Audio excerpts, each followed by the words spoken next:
There is a difference between a rider who has survived a lot of miles and a rider who is still sharp enough to survive the next one. That difference often comes down to the mistakes he refuses to excuse. The dangerous part is that these mistakes do not always feel reckless in the moment. They can feel ordinary, familiar, and easy to justify because the ride has gone fine before. Today, we are breaking down 12 things you should never do on a motorcycle. Watch till the end, because one of these may be the exact thing you have been getting away with for years. Number 12. Target fixation. A gravel patch appears mid-corner, and suddenly the whole road disappears, except that one ugly spot. Your hands tighten, your shoulders lock. The bike starts drifting exactly where your eyes are stuck. That is target fixation, and it does not care how long you have been riding. New riders do it because panic is new. Old riders do it because confidence can make them believe panic will never visit them again. Then a deer steps out, a pickup drops lumber, or a pothole opens in the lane, and the eyes betray the rider before the tires ever do. The mistake is simple. You stare at the thing you fear, then your body quietly steers toward it. On a light bike, you may have room to correct. On a loaded touring machine, with bags, wind, and weight working against you, that frozen second can eat the whole lane. The fix is not magic. See the threat, name it fast, then move your eyes to the escape path. Look past the pothole, look through the curve. Look at the open pavement where the bike needs to finish. Your hands, shoulders, and balance will follow what your vision commands. I have always thought this is one of the cruelest motorcycle lessons because the instinct feels protective. A man sees danger and watches it closely. On two wheels, that instinct can become a trap.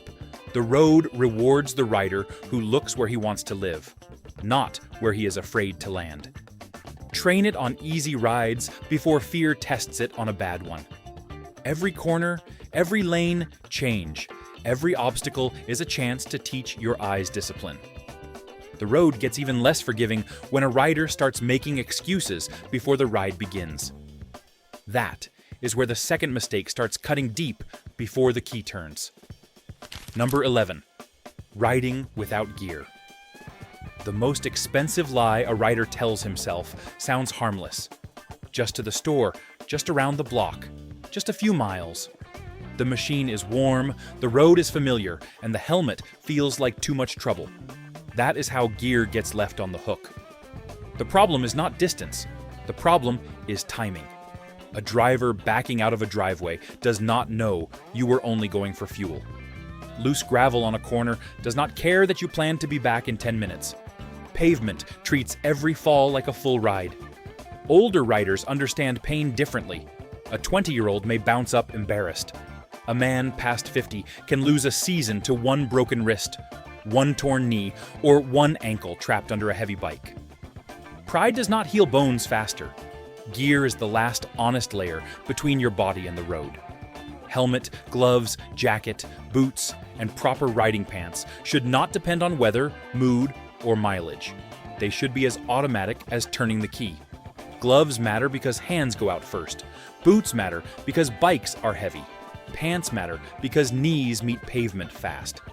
A jacket matters because skin is not replaceable equipment.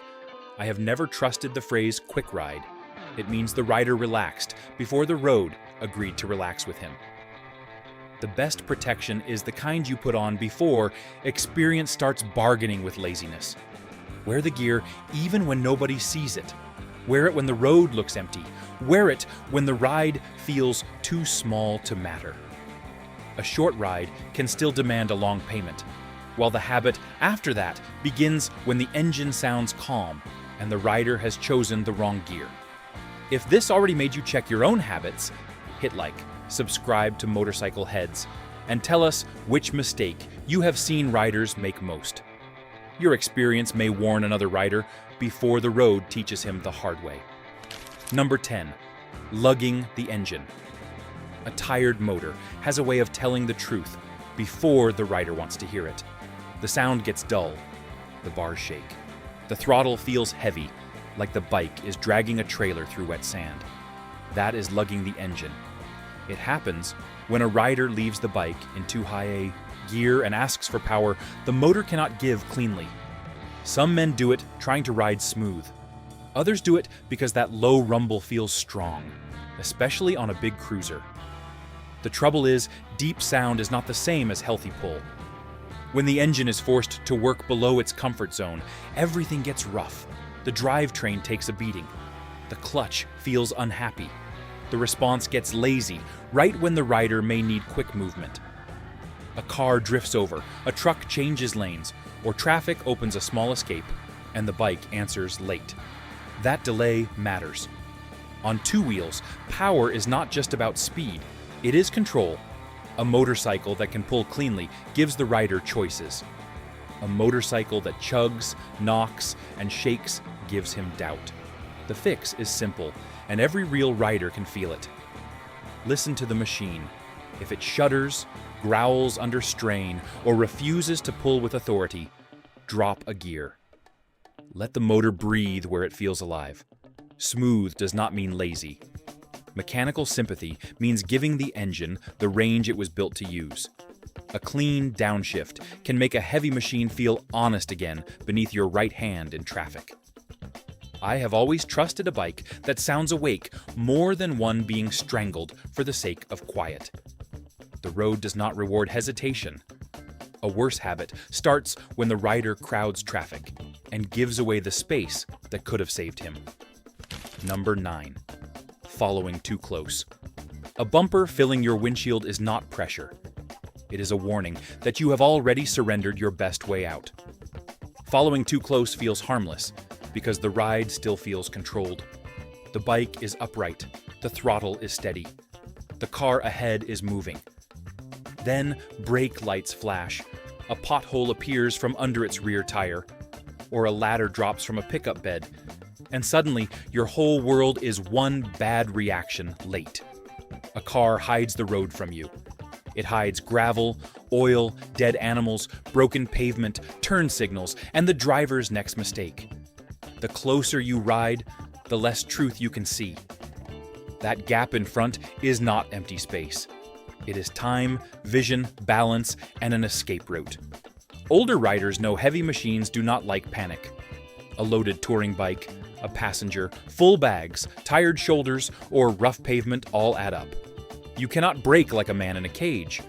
You have to squeeze, settle the bike, judge grip, and keep it straight while everything ahead is changing. The hard rule is simple. Leave room. Use at least 3 seconds in good weather, and more when the road is wet, dark, crowded, or chewed up. Pick a sign, a crack, or a shadow. When the vehicle ahead passes it, count steady. If you arrive too soon, back off. Tailgating does not make a rider look skilled.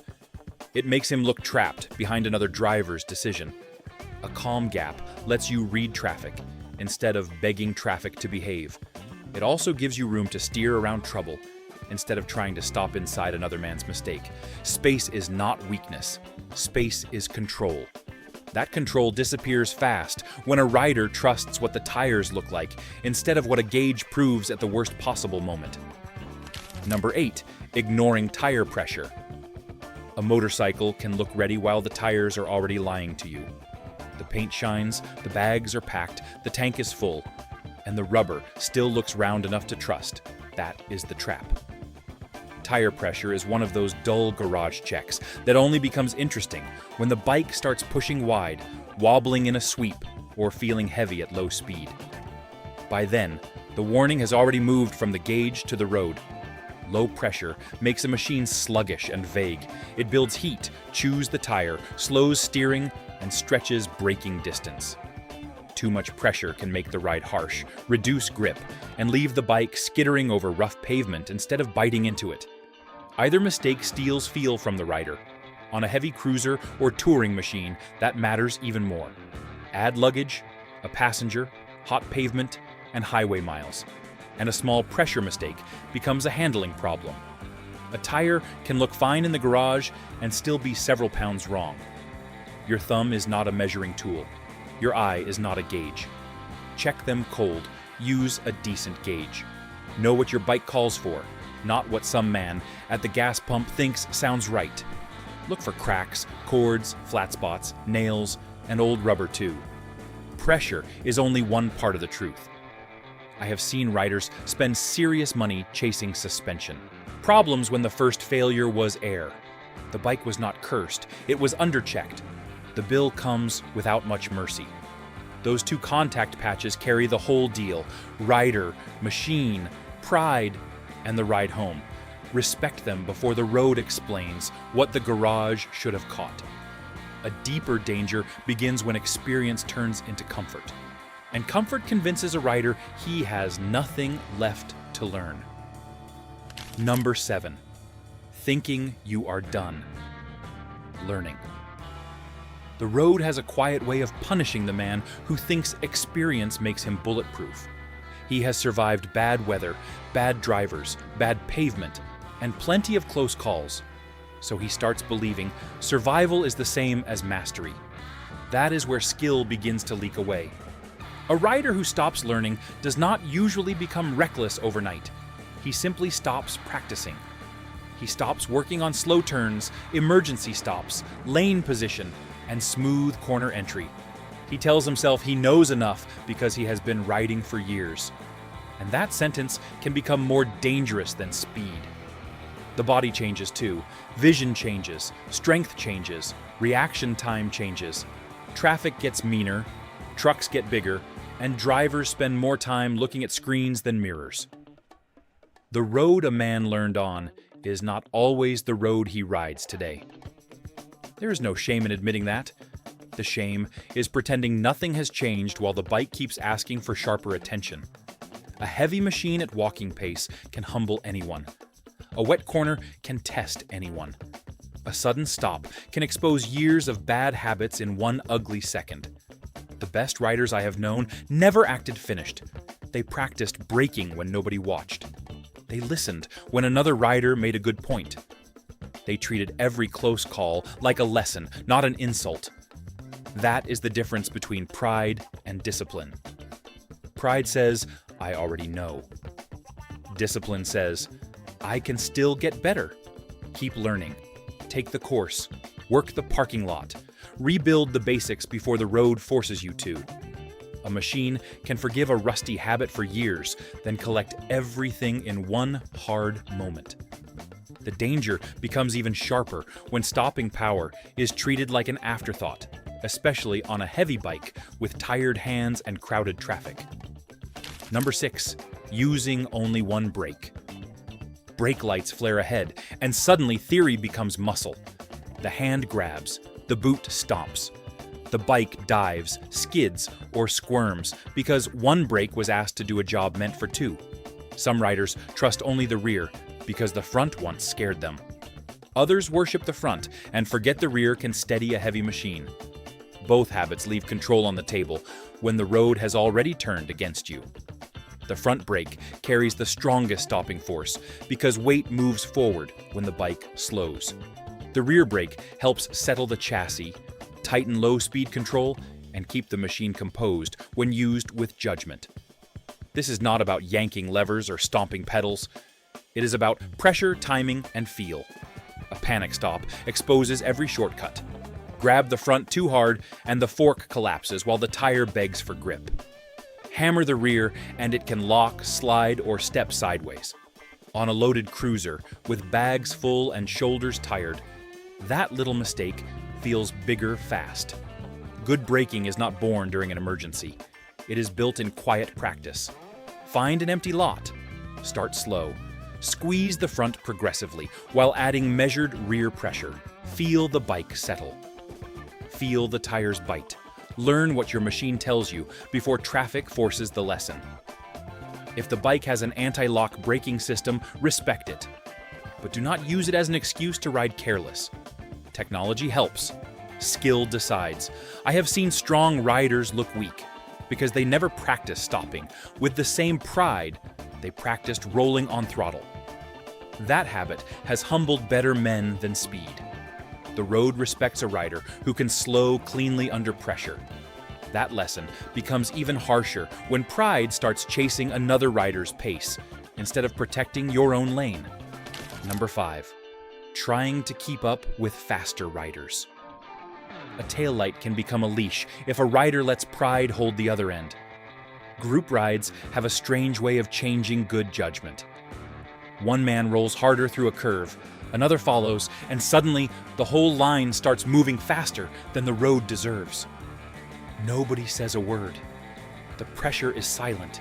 You just feel it in your chest when the rider ahead starts pulling away. That is where mistakes get expensive. You stop riding your own rhythm and start chasing his.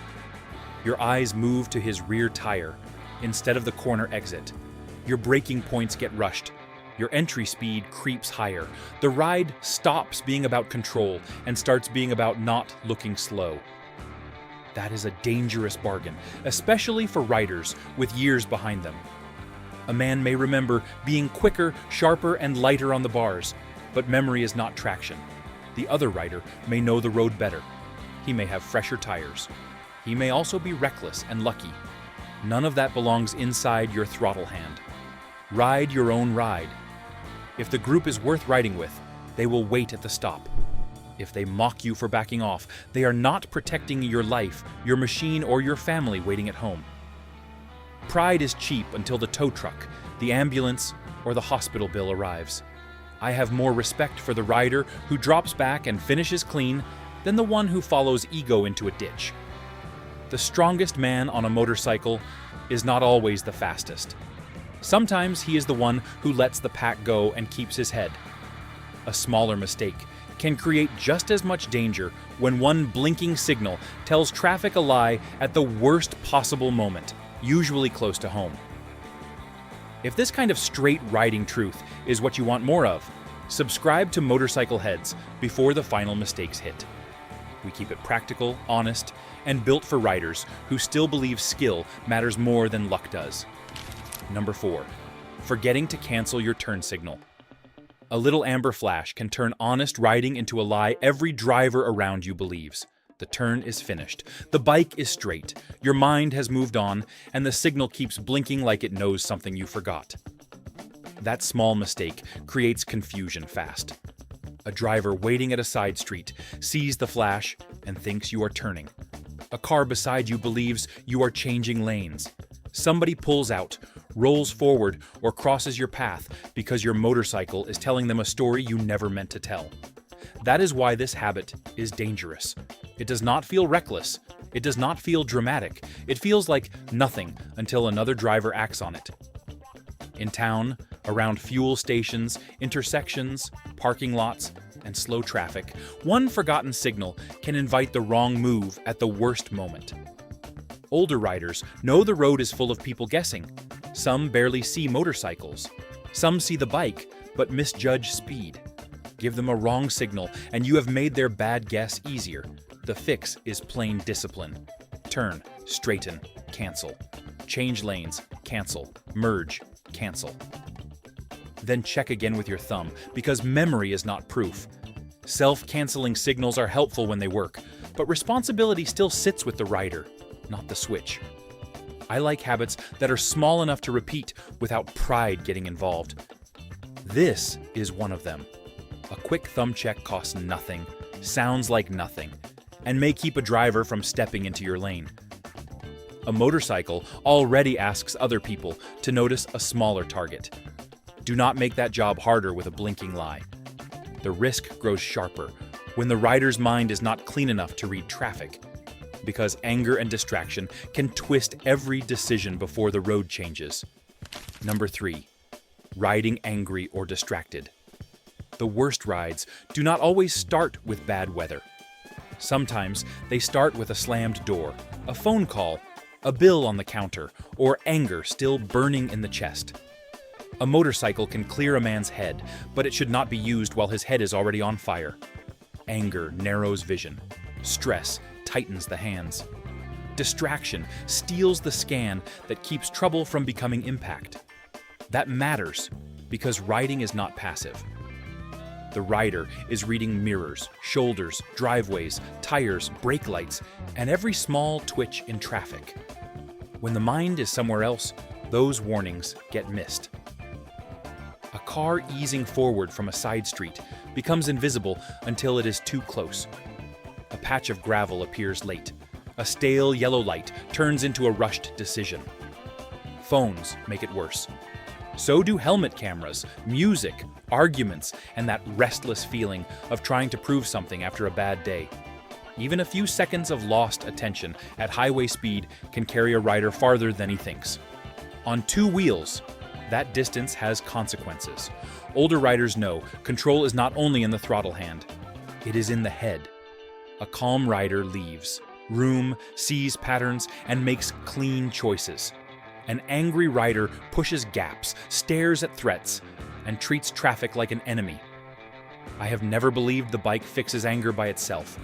The road may settle a man, but only if he brings enough discipline to survive the first miles. Pause before the ride, walk around the bike, drink water, let the heat leave. If your mind is not ready, the machine can wait. A hidden mechanical warning becomes dangerous for the same reason. Once attention goes lazy, small neglect starts turning into real trouble before the road gives it a louder voice fast enough. Number 2, neglecting chain maintenance. A dry chain has a rough voice. It clatters under throttle, snaps on roll-off, and makes the whole bike feel older than it is. Some riders hear that sound for weeks and keep riding because the machine still moves. That is the kind of neglect that gets expensive first, then dangerous. The chain is not just a dirty part near the rear wheel. It is the link between your right hand and forward motion. When it runs dry, loose, tight, rusty, or packed with grit, throttle response turns jerky. Smooth corner exits get harder. Sprockets wear faster. The bike starts answering with hesitation instead of clean pull. A bad chain can also fail in a way that ruins more than a Saturday ride. It can whip, bind, damage cases, chew parts, or leave a rider stranded miles from home. In the worst moment, failure near the rear wheel can turn a maintenance shortcut into a control problem. This is why the boring garage work matters. Clean it, lube it, check slack, look for tight spots, rust, damaged rollers, hooked sprocket teeth, an adjustment that has crept too far. If your machine uses a belt or shaft instead, do not treat yourself as exempt. Belts crack, pulleys wear, seals leak, and final drive parts still deserve inspection. I respect riders who know their machines before trouble speaks loudly. A clean final drive does not look heroic, yet it tells you a man pays attention. Grease on your hands is cheaper than regret on the shoulder of the highway. The small maintenance nobody praises is often what keeps the big failure from ever arriving. The final mistake cuts deeper than any wrench can fix, because it begins when a rider brings car thinking onto two wheels and forgets how exposed he really is on every hard mile.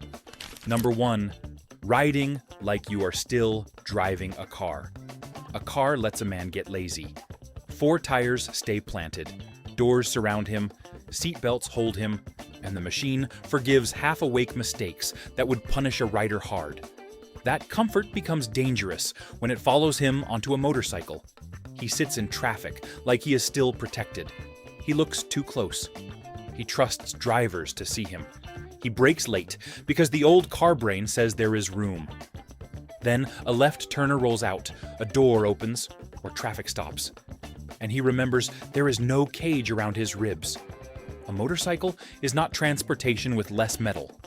It is balance, traction, judgment, and exposure working together every second.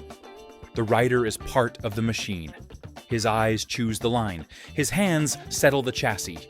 His body tells the bike whether to lean, wait, push, or back off. Car thinking makes riders passive. Motorcycle thinking keeps them alive. Look farther down the road.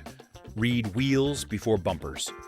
Watch mirrors, driveways, shoulders, brake lights, and the small movements that show a driver is about to do something foolish. Lane position matters too. Do not hide beside a blind spot or drift through traffic like everyone knows you are there. Ride where you can see, be seen, and still escape. I have always believed the best riders are not brave because they ignore risk. They are brave because they respect it, without letting fear own the ride. The machine gives freedom, noise, pride, and that old pull in the chest every rider understands. In return, it demands attention. Every mile, every corner, every stop. Forget that, and the road will teach the lesson in a language nobody wants to hear. Every rider wants freedom, but freedom only means something if you make it home to ride again. These 12 mistakes are dangerous because they hide inside normal miles, familiar roads, and pride that feels earned. Tell us in the comments which mistake you have seen riders make the most and which one almost caught you. Like the video if it gave you something useful and subscribe to our channel.